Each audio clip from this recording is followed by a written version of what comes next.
नमस्कार दोस्तों, यूआईएस एकेडमी के प्लेटफॉर्म पर आप सभी का एक बार मैं फिर से स्वागत करता हूं।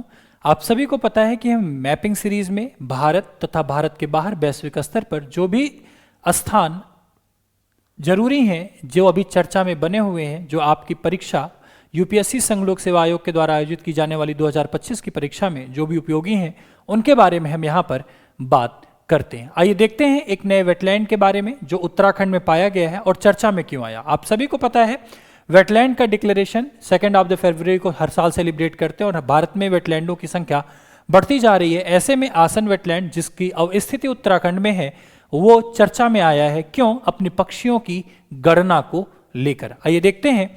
उत्तराखंड के आसन वेटलैंड में हाल ही में एशियाई जल पक्षी की जनगणना की गई, जिसमें 117 प्रजातियों के 5225 पक्षियों के आंकड़े हमें यहाँ प्राप्त होते हुए दिखाई पड़ते हैं। ये हमारा उत्तराखंड है और आसन बैराज के साथ साथ ये पूरा फ्लो इस वेटलैंड का हम यहाँ पर देख सकते हैं। हिमाचल प्रदेश के साथ भी ये क्षेत्र कुछ लगता हुआ दिखाई पड़ता है।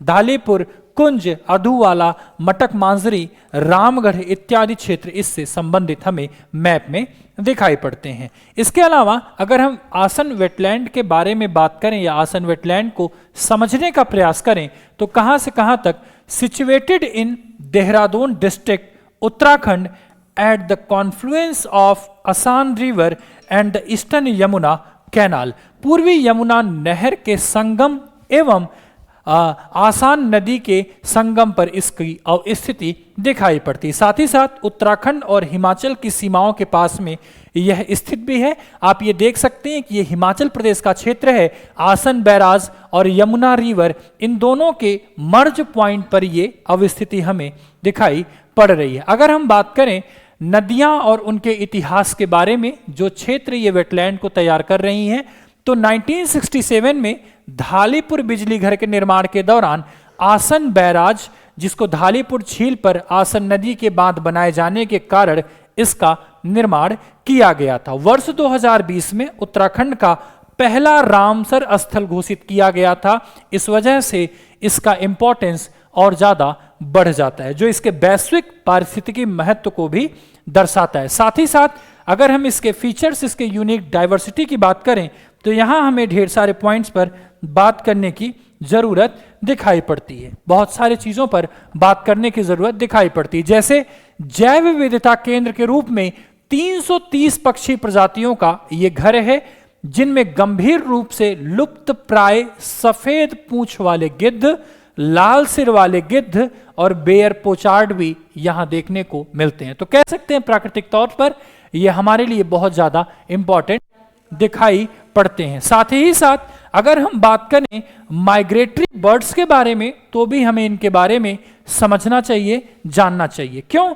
मध्य एशिया से प्रवास करने वाले विश्व स्तर पर जो लुप्त प्राय प्रजातियां हैं, जैसे ब्राह्मणी बत्तख, लाल कलगीदार पोचार्ड, गेटवाल और मैलार्ड को आश्रय ये प्रदान करता है। मतलब अपनी जैव विविधता को ये निरंतर बनाए हुआ है, निरंतर ये सुरक्षित करके रखा हुआ है। आगे देखते हैं। यहां पर मछली प्रजातियों की संख्या लगभग 49 मछली प्रजातियां पाई जाती हैं, जिसमें लुप्त प्राय पुटीटोर, महासीर इत्यादि भी शामिल है। साथ ही साथ इसके आर्द्रभूमि पारिस्थितिकी तंत्र की बात करें तो पारिस्थितिकी संतुलन बनाए रखने, जल विज्ञान व्यवसाय को सहारा देने और जैव विविधता को सक्षम बनाए रखने में ये बहुत ही ज्यादा महत्वपूर्ण साबित हो रही हैं। यहां पर हमें इस बात को भी फोकस करना पड़ेगा कि एशियन वाटर बर्ड सेंसस जो है ये किसके द्वारा ऑर्गेनाइज कराया जा रहा है, तो ये जनगणना एशियाई जल पक्षी जनगणना का समन्वय अंतरराष्ट्रीय जल पक्षी जनगणना के भाग के रूप में वेटलैंड इंटरनेशनल के द्वारा किया जाता है। इसको ध्यान रख लीजिएगा, किसके द्वारा? Wetlands international